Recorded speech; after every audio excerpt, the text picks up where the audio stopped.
Karyo, huwag mo nang ipilit na maipasok pagkat kay sikip. Hoy Karyo, dahan-dahanin lamang. Pag iyong binigla, baka siya'y mamatay. Talagang ganyan lamang sa una, o aking sinta. Konting tiis lang at mapapasok na.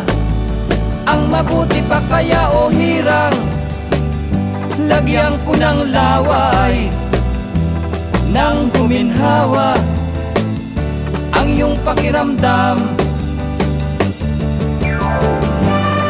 Mahal ko,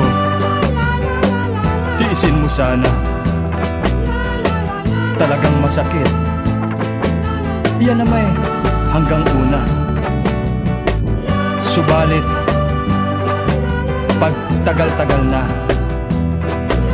luluwag din yan at giginhawa ka.